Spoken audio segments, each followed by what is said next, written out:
This is The Dime, a 10-minute dive into the cannabis and hemp industry through trends, insights, predictions, and tangents. What's up, guys? Welcome back to another episode of The Dime. As always, I've got my right-hand man, Kellan Finney, here with me. And this week, we've got a really special guest, Josh Crossney, CEO, founder of Cannabis Science Conference, and man of a million different responsibilities. Josh, thanks for taking the time. How are you doing today? What's up, guys? Thank you so much for having me. I'm doing amazing. How are you guys doing? Doing good, doing good. Really excited to kind of break down a variety of these different topics. How are you doing today, Kellan? I'm doing well. Excited to have Josh in the building. You know what I mean? Or in the Zoom building, I guess, right? The Zoom building. The 2021 version of a building. The safe version, I guess, at least at this moment. But we're looking forward to kind of misspelling some of those rumors. So I think, Josh, before we dive into some of the hard-hitting questions, I think it'd be great for our listeners to kind of learn a little bit about you and your backstory and how you got into cannabis. Yeah, absolutely. So, I, from a consumer standpoint, I've been involved with it since, high school, as many of us have. But, from a professional standpoint, it actually was a little bit of an interesting journey. So going back to probably, 2014 is when I initially started peeking into the industry. And at the time, I was actually doing staffing and recruiting for the analytical science industry.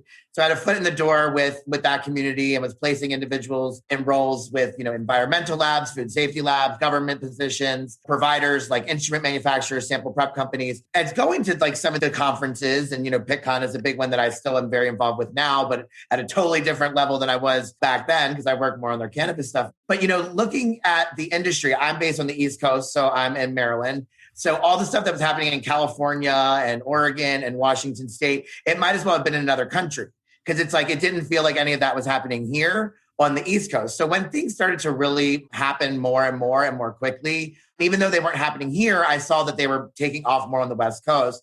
So I kind of knew it was only a matter of time. So something, like I said, I've been interested in and consumed, most of my life. So, oh my gosh, for me, is there an opportunity for me to work in this space that I, honor and it's already such a big part of my life.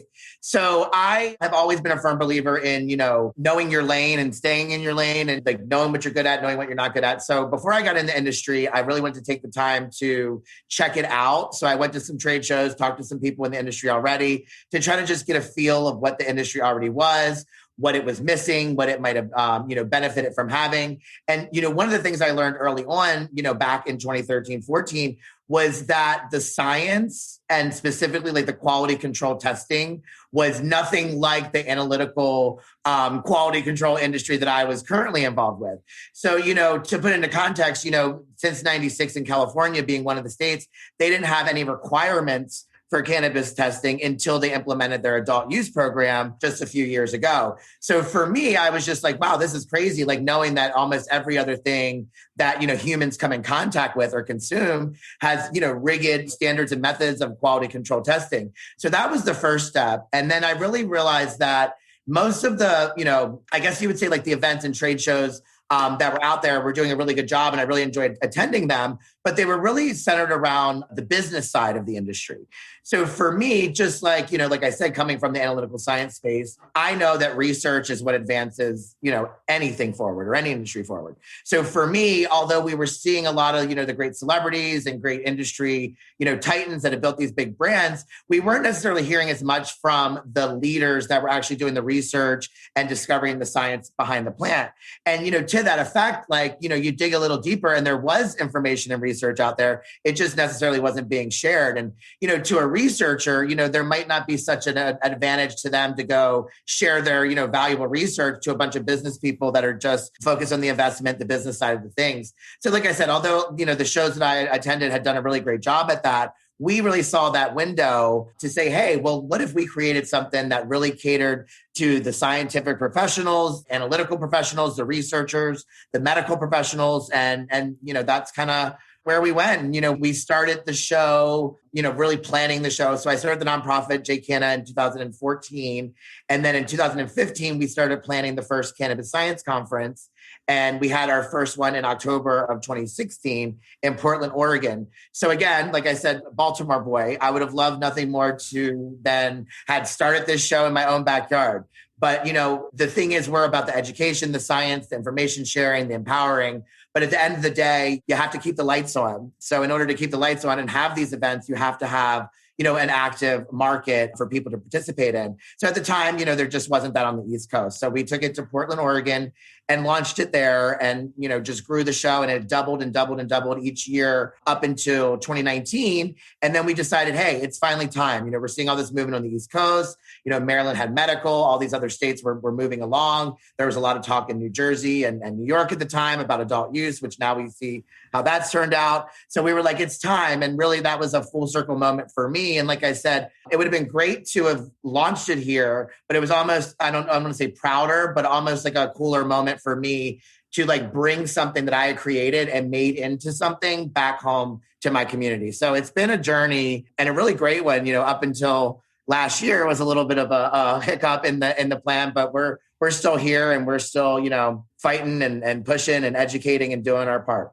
Yeah, I think that's really well said. And there's a bunch of different areas that we've got synergy. And I want to really dive into the Cannabis Science Conference, especially from the East Coast standpoint. I mean, I can't hear and say that loud enough that there's such a substantial educational difference between the two coasts. And it's really exciting, especially now hearing you say that, right? Started in the West Coast and brought it back. So before we dive into the Cannabis Science Conference, let's start out with like a pretty hard hitter. Your go-to meal after consuming cannabis. That's a good one. I mean, I know it's probably like cliche, but like pizza, like there's this like dope pizza place around the corner from me called Filippo's. And, one of those smack like Saturdays where you're just like sitting there watching TV and you got to get the mozzarella sticks too. If you're like going really in, you got, Shout out Filippo's. So cool. So let's dive into the Cannabis Science Conference, right? Like, how was that forming a conference like that? Like, how did you know the direction? I know you kind of your blended background of the analytical space and kind of focusing there. Like, do you think that it's changed over the years? Like, where do you see the focus going from where it was and where do you see it going from a science standpoint? Yeah. So, when we first started, there was, obviously a lot of emphasis on the quality control and the, analysis side of things. But we really have seen a big dive into so many other facets of that. Like the research has really just evolved. And obviously, like in Israel, one of our great friends, Dr. Dedi Miri, who comes and speaks with us, many, many times in a row, is such a brilliant researcher. So we're really, seeing a lot of different walks. But like one thing that I'm really interested in seeing more and more from is, the personalized medicine side of things. And I think, that's so important because cannabis, it is such a great plant, but there are so many different kinds of cannabis, if you will. So some people say strains, some people say cultivars, some people say chemotypes, but, whatever you call it, cannabinoid profile of the product. Every time you change one little thing of that, it's a totally different medicine, if you will. So really understanding, individuals and what they're trying to treat and also, target treating that with the certain, type of medicine and the, the cannabinoids and the terpenes that work for that condition and that person. Kellan, you want to dive in there? Yeah, I mean, the personalized medicine thing is really interesting. I think that's probably the next front, if you will, in terms of the development of consuming cannabis from a general population standpoint, not only from a medicinal standpoint, but from a user, like a recreational enjoyment standpoint, right? Like say it's Saturday morning and you went out pretty hard with your friends and you're not feeling the greatest. I think that there's probably a different strain that's going to make you feel a little better on a Saturday morning versus mid afternoon on say a work day. You're trying to grind out some creative project. It's going to be a completely different combination of cannabinoids and terpenes to kind of help motivate you in that sense, right? And so I think that there's a ton of opportunity in terms of teasing out and flushing out those like exact chemical profiles that kind of cause those reactions, right? And then not only, we're not even touching on the medical benefits in terms of chronic pain and all of those things from a medicinal standpoint. No, absolutely. And, for me, like one of the things I use cannabis for is for anxiety. So there's a whole like section of certain kind of cannabis that I stay away from. And it tends to be the more lemony, scented, I hate to use the term sativa or indica because I feel like we're starting to get beyond that. So I don't want to. As we should. Exactly. But, for me, it's like I can like, if, I bring it to my nose and it has that like lemony or super like citrusy scent, usually that type of cannabis will exacerbate my anxiety. And, I talk to so many people that are like, oh, they want to try cannabis and they try it one time and they're like, I didn't like it. And it's like, cannabis, unfortunately, one of the things for people that aren't used to it, that are trying it as medicine, is it can be a trial and error. Like you're not guaranteed to go to the dispensary. The first thing you purchase is going to be, the magic ticket. And also, one of the factors is that, being a bud tender in the industry, it is an entry-level position in this industry. And there's not a lot of incentive, it seems, to, give proper training and education. And, at the end of the day, the bud tender is the conduit between the patient and their medicine. And a lot of times they don't have the education to really give informed information other than what other people seem to like, or what, certain cannabinoid, THC levels or CBD levels. And I think that is a big factor. And, we really encourage dispensaries and businesses to send their staff to our shows, because we do a medical cannabis track that really is, right at that level of teaching, people that are dealing with patients. You hear from doctors, nurses, patient stories, anything that has to do with medical cannabis. That's what you learn in that track. And, bud tender could come to that track and walk away after 2 days and really, not know everything, but have a lot more knowledge when they're dealing with their patients to give them informed information. Yeah, I think that's really well said. And to kind of expand on that, when someone walks into a dispensary and they ask the person they met 4 seconds ago for a recommendation, and he's kind of confronted with an opportunity, oh, well, the sour diesel sells really well here, that person is making a recommendation for the masses. And as you were saying, cannabis doesn't suit that, right? Everyone has their own kind of feeling. And for me, very similar, right? I've got anxiety and I used to consume cannabis and I used to make that anxiety just spark. And then for a while, I kind of slowed down. And then recently during the pandemic, I kind of removed wine from the equation, went back towards the cannabis. Shout out Kellan for helping me out there. And it made a massive difference in my life, because I was like, you know what? I was consuming the wrong products the entire time. And once I found the ones that kind of helped me and made me feel like the way I wanted to, it was an incredible experience. So I would love for more and more people to just kind of get educated on that, on the possibilities and the understanding that it's not the masses and it's not sour diesel for Kellan and for me, it's Gorilla Glue. It's everyone's different. So what's step one? Obviously, the conference is helpful. And obviously, you're doing a tremendous job with that. I know you're in Clubhouse and going out there. But like for the average everyday consumer, especially here on the East Coast, who's got no idea what's going on, right? Doesn't know THC from CBD really, which is super, super sad. Where do they start? Guys, I want to talk to you today about one of our new partners, CESC. CESC is a nonprofit organization providing a compelling and complementary alternative. They represent the ability to harness a flexible, collaborative approach to scientific advancements. They are comprised of leading doctors and researchers in the cannabis and cannabinoid science space for almost a decade. Their act first, talk later operating principle has now led to a successful series of disruptive innovations in the cannabis science space. They need your help now. Join them, collaborate with them, or support them. Go to thecesc.org to get involved now. Together, we can change the world. Yeah, that's a great question. And I think, before you even start there, I think the first place you start is the history of cannabis. So even if you just do a brief dive into that, but just understanding the fact that, I would say cannabis has been used and accepted in society as a medicine and a commodity for far longer than it's been prohibited. So going back to that ancient medicine and just learning a little bit of that, but also really importantly, learning the history of the war on drugs, what that was stemmed about with, the racism, the greed, and everything that was built in there and what has led us to where we are now. And that you kind of have more of an understanding of just why it doesn't make sense to where we are now and kind of where we've been over the past, 50, 60 years. With it. And, I think that, it is unfortunate because I think that there's not a lot of great ways to learn from that ground level of okay, what is CBD? What is THC? So, like I said, our medical track really does, it caters to the medical professionals learning, but also, this is the thing, someone walking off the street knows about the same amount about cannabis as a medically trained doctor from Harvard because they're not learning about it. So really that ground level stuff, it gets baked in there, but, to learn about stuff like you said, what's CBD, what's THC. I mean, if it's that ground level, I would Google it or check out some of that other stuff. But above and beyond that, we can certainly help you out at the Cannabis Science Conference. I do a column each issue for a magazine called Cannabis Science and Technology magazine. And that is a little high level, but they just recently released a new publication that I'm on the editorial advisory board for. That's called Cannabis Patient Care. That is centered and catered to the patients. So again, cannabis science and technology would be a little more high level. My columns are more of thought leader interviews the Cannabis Crossroads. So obviously people can check those out if they're not super advanced analytically. But some of the stuff in there is kind of sciencey. So if you're not like, you don't know it, it might be a little much. But yeah, I would definitely suggest cannabis patient care. I work really closely with a friend of mine, Nurse Heather Manis, with the Cannabis Nurses Association. They do a lot of great education. Yeah, I mean, I think there's some great groups out there, but I think just jumping in and diving in head first and learning as much as you can. I know for me, I've learned so much over the past 7 years. I've been using cannabis, like I said, a very long time, but, I thought I knew something about it, but then I realized I didn't really know anything.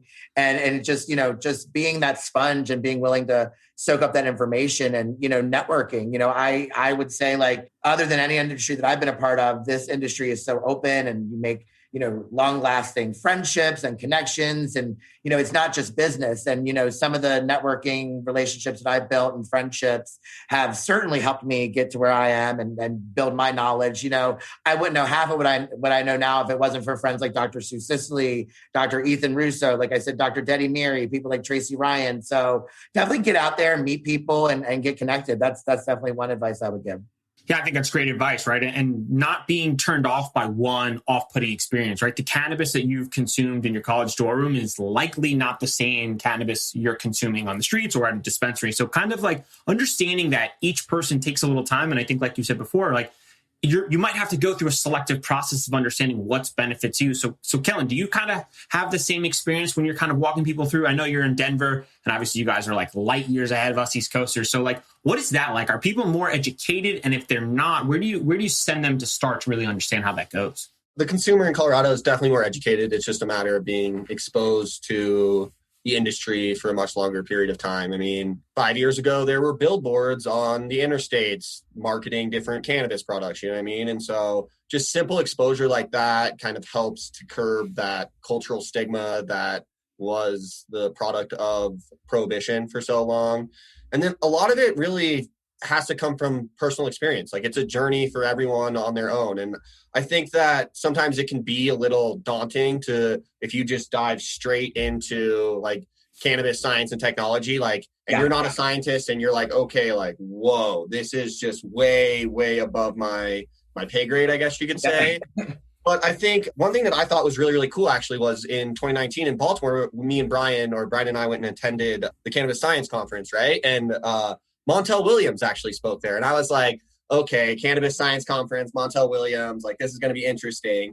But then sitting and listening to his entire journey and all of the work that he did and all the different medical professionals he talked to. And this was this was when it was still very illegal in the 90s, you know what I mean? And he was running a television show. Like, to hear all of that, his experience and his journey through developing cannabis and utilizing it as a medicine in his own life, and like how he then learned about all of this scientific knowledge to then apply to his own life. And someone like Montel Williams, to someone who's not a scientist, that's not a very scary person to go listen to. You know what I mean? And he can kind of speak to the masses. And then that hybrid blend of the science that he knew, as well as his personal experience with it. And I mean, I didn't know that he was such a badass, by the way. Like, I mean, in the military, kind of a spy. He also knows Russian. I was like, this guy is legit. And I always say, got to give Montel his props, because like celebrity influencers, you know what I mean? That's a whole thing that it's like, that was never, like, we didn't create that in the cannabis industry. You know what I mean? Like, brands have been doing that forever. And, we have over the years had the opportunity to work with some really amazing celebrity influencers that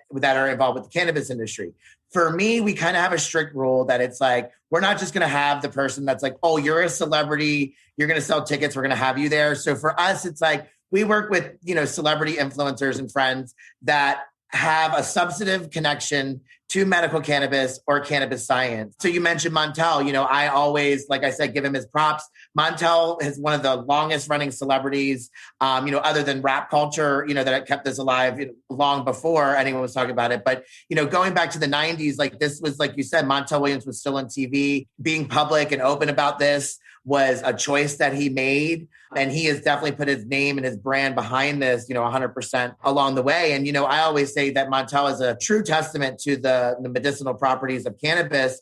Because if you went to a conference and saw him talk for an hour, and he doesn't just talk on the stage, he comes out and walks through, and he's talking to you back and forth to the people. So it's like, and if someone after you saw that is like, oh, that guy has MS, you would be like, really? Like, you know what I mean? Like, how is he able to like zoom around here and do what he does? And, he testaments that to cannabis. And, we've also been able to work with people like Olivia Newton-John, and her husband, Amazon John, who are great family friends of ours. And, she has her own cancer journey with cannabis, and they shared their plant medicine journey together with them. And, like Fran Drescher even, and her cancer journey and using cannabis. And, Ricky Lake was there the same year as Montel. I believe there was like a scheduling thing because they were flying in and their flight was delayed. I think we switched the days that they actually spoke, if I'm remembering correctly. Correct. But, Ricky Lake, with her partner, Abby Epstein, they directed and produced the film Weed the People. That's all about the pediatric cancer patients that are using cannabis as an option. So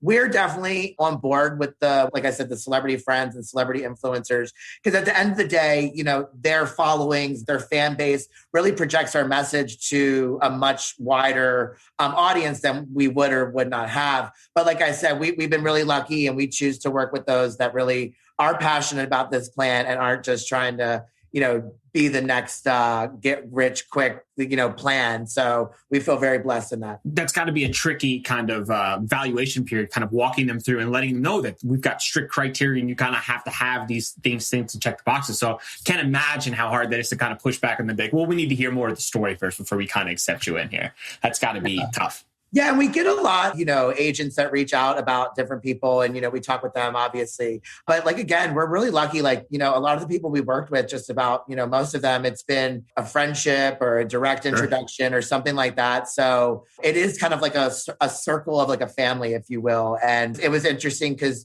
Olivia and her husband actually came and attended our 2018 show in Portland the year before she spoke, when Fran Drescher was speaking, and they both know each other from work that they've done with like cancer, charities and things like that in the past. So they're kind of like, they missed each other, but like, it's crazy. Like, Fran's like, oh, tell Olivia I said hi when you see her. And it's like, who am I? Like, but really just, amazing people. And, I just, like I said, feel very lucky. And, like I said, we do consider others that reach out, obviously, but we've been very lucky that, everyone we worked with so far has been like a friend of a friend or someone we already knew, and just someone whose story already resonated with us, if that makes sense. Yeah, makes a ton of sense. And let's kind of continue on that conversation. Some of the pediatric stuff you were talking about, can you kind of shed some light on, that's a hard undertaking, right? You're fighting on multiple different variables. And then how does one start that? And then, kind of shed light on what people can do to help or raise more awareness about that.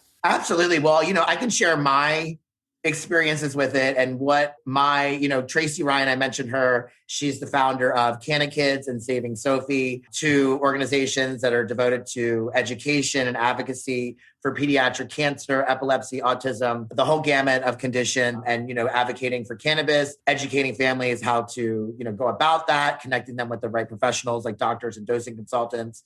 When I started in this journey, I'll be completely honest, I did not anticipate like, oh, cannabis and kids is going to be like my secondary like thing that is like my passion point of this industry. But very early on in my, journey in cannabis, I connected with Tracy, and this was back in probably 2014.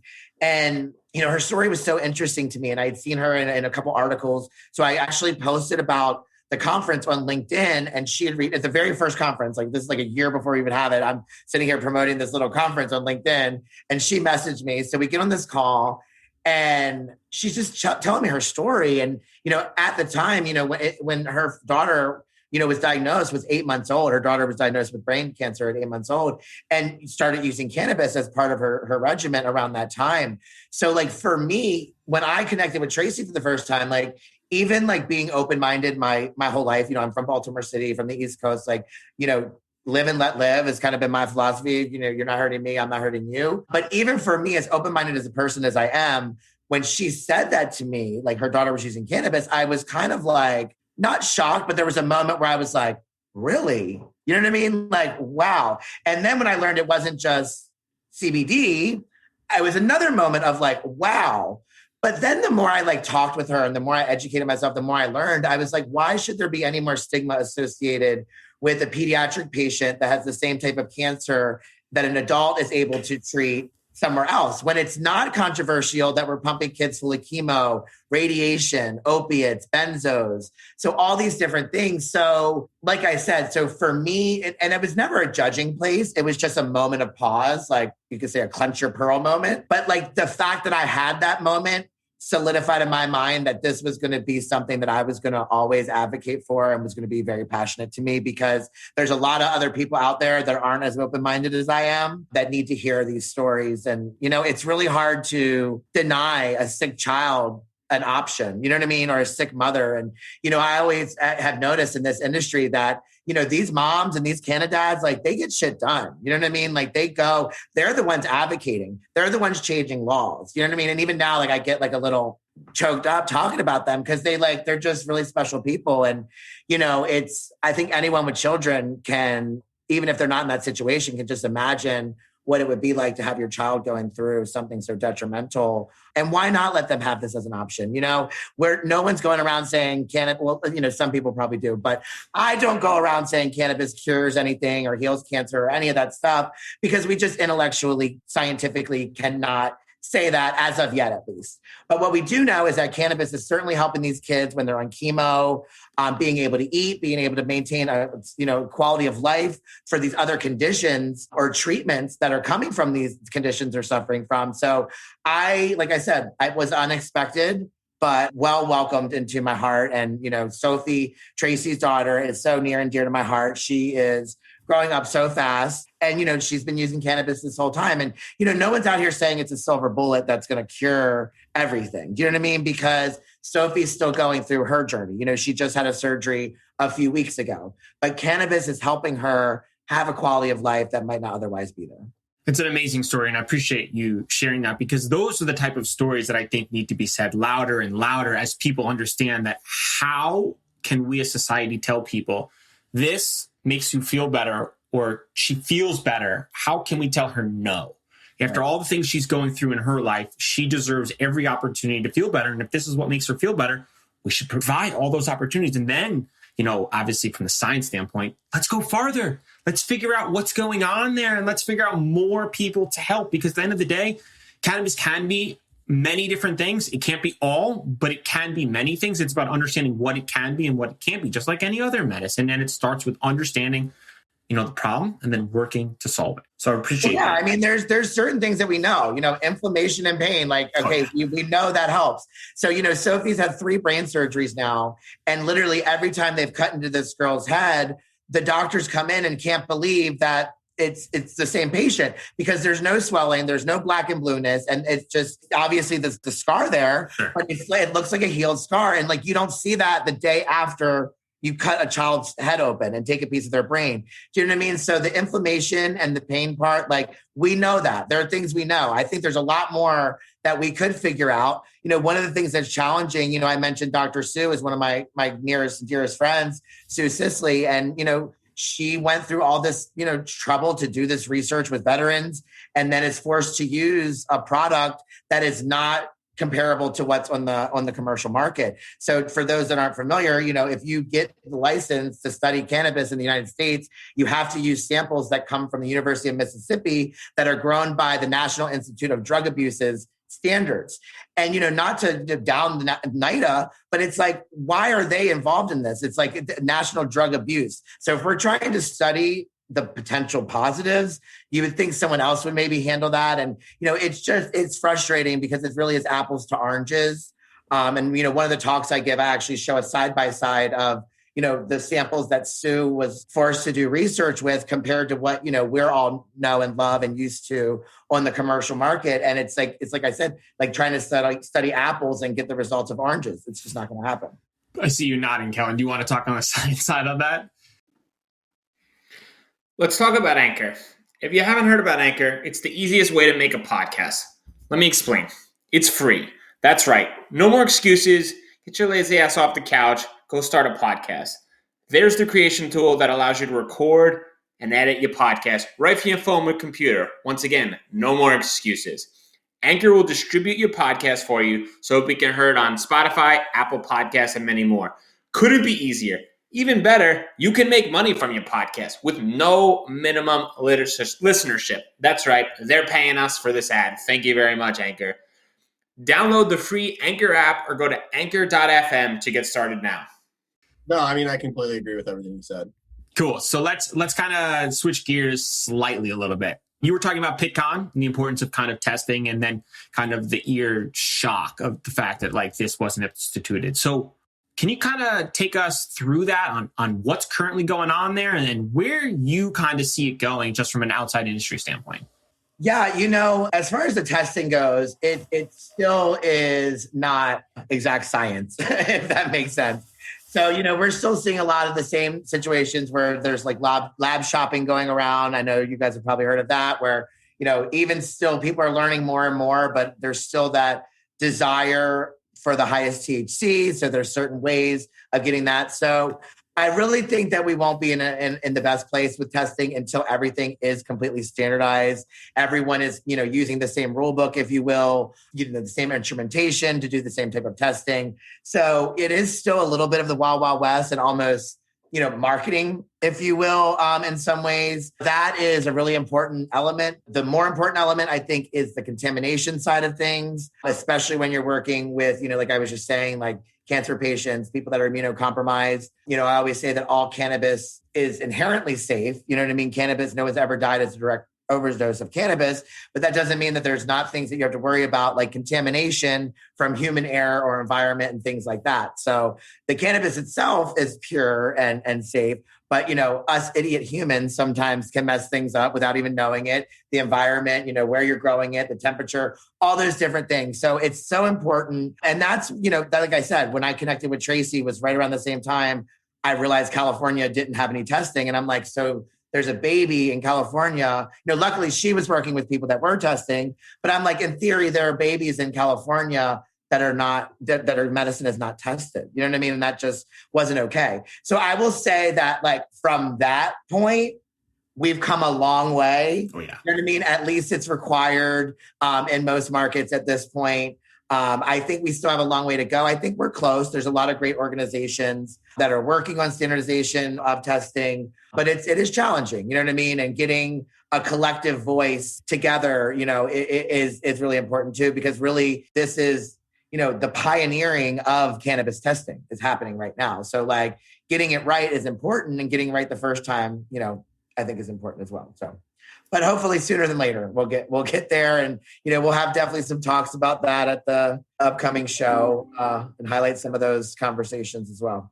Yeah, I think that we're making a lot of progress on that front. I mean, I'm part of AOAC, and I know that the CASP organization, right? Cannabis Analytical Science Program, for those that aren't familiar. And AOAC has been around for 100 years. They write a lot of the analytical methods that the federal government uses to regulate pharmaceuticals and other food and drug products as well. I think probably the most exciting aspect, though, from a development standpoint is the National Institute of Standards and Technologies. They're finally getting involved. They're a branch of the Commerce Department within the federal government. And so seeing the federal government actively be involved now, and granted it is in the hemp space, more or less they're looking to develop a standard reference material for CBD flower, which once you like really start to dive into some of the lab shopping that goes on and these kind of variants and results, it really boils down to there's just no standard reference material for people to utilize, And so that's one thing in terms of you could claim that that's part of the discrepancy between labs, is that they're not using the same equipment. There's no standard reference material, right?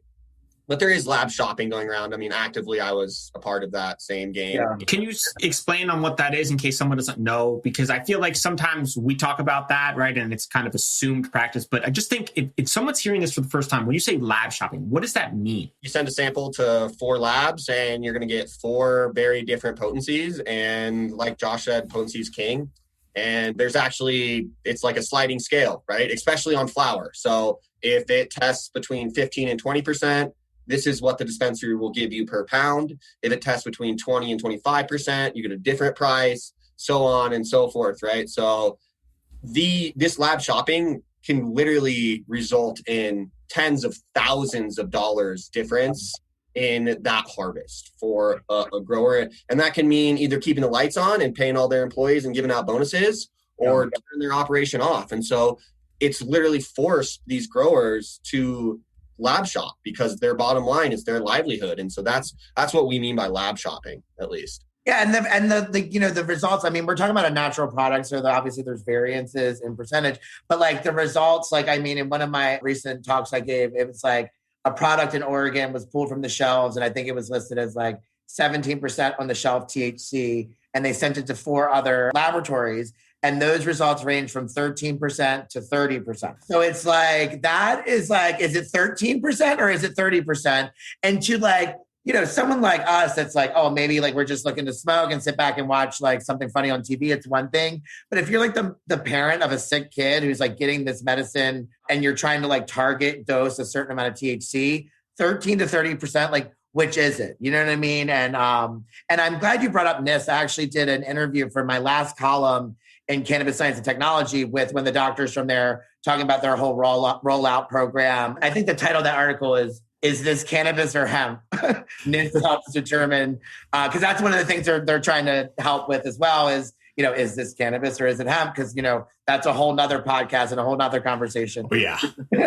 Yeah. And like to your point, my mom calls it scary pot, right? When we bring over, she goes, is this scary pot? And like, sometimes I look at her and I'm like, got no idea, mom. Like, so I just tell her no, just to kind of help it, like from an anxiety standpoint, but like, I've got no idea because like you were saying, right? Says 13%, could be 30%.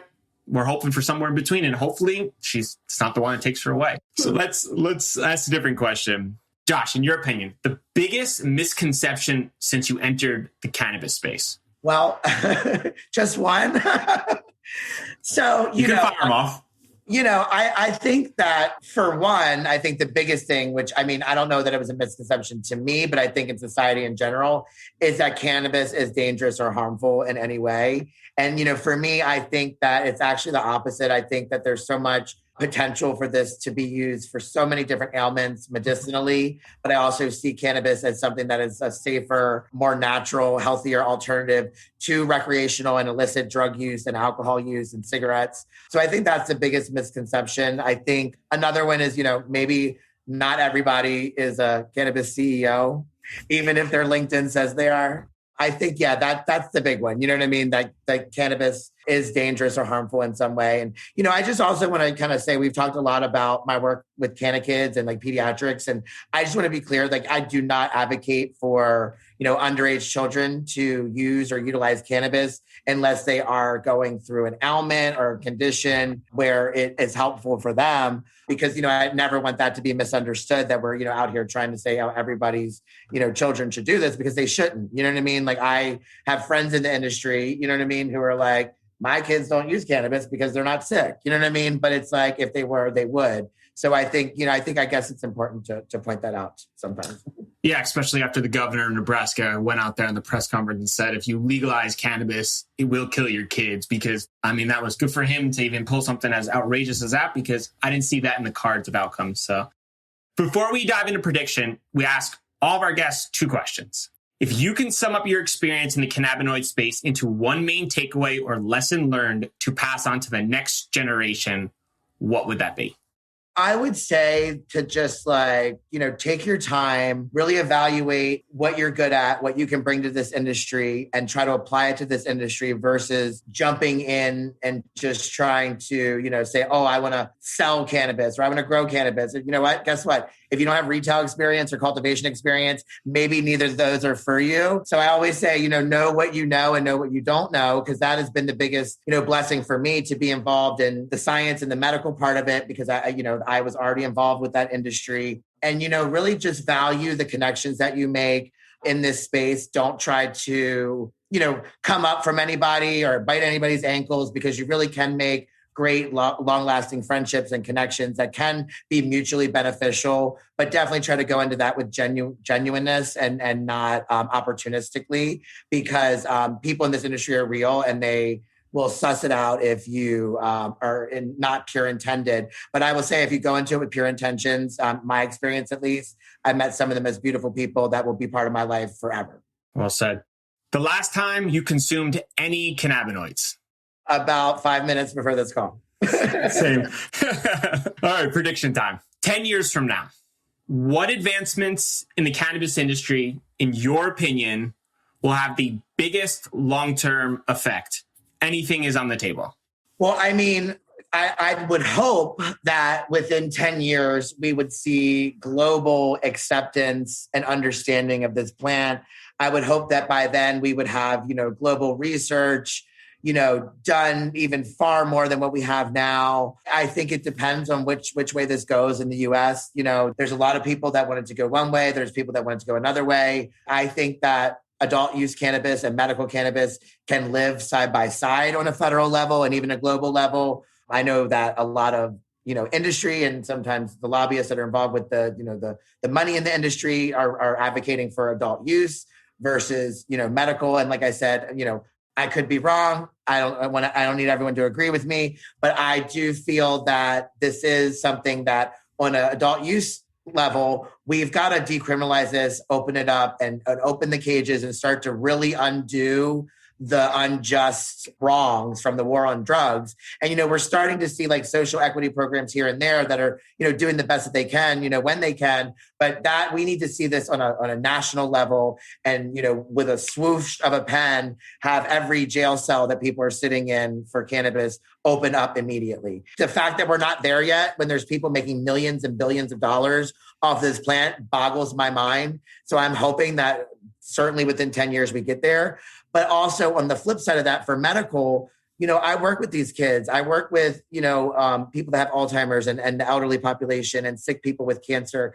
And we can't forget that we wouldn't have any of this had it not been for patients advocating in California for Prop 215 in 1996, people like Dennis Perone and others that really pushed the wheel on this. And, I always say that had 96 not happened in California, would we be here at all? You know what I mean? So I just think that leaving the patient behind at the end of the finish line seems a little bit wrong to me. So I personally, like I said, would like to see that. And I think that would leave the door open for more research and more scientific advancement, because I think if it goes the way of adult use, there won't be as much of an incentive for that research and involvement, especially from, the larger institutions and hospitals and things like that, if that makes sense. Yeah. Kellan, you want to take a stab at that?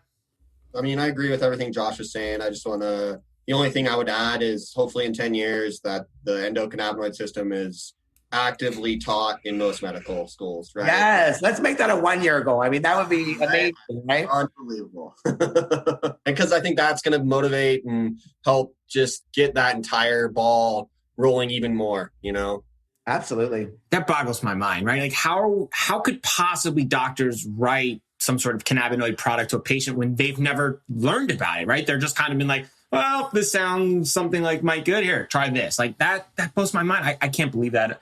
To take my staff. It's restricted too. It's restricted the way that recommending physicians are allowed to interact with their patients. So they're not really allowed to say like, oh, I think this product will help you, or, this dispensary has the product that works for my other patients that have this, because there's that separation. So it's like, even the ones that are getting educated about the endocannabinoid system really can only recommend it to their patients. And then they're kind of on their own at that point, in most markets, at least. So it's something that like, I can't tell you how many doctors I've sat down with that are just, pissed that like they've spent the money for the Harvard, the Hopkins, all the degrees in education, and they don't learn about this. And it's, it's a function of the human body. It's a system of the human body. You know what I mean? Imagine if this was any other, system of the body, we would be eons away. So, it just brings it back to, it is a political issue. And sadly, it's not a left or right issue. It goes deeper than that,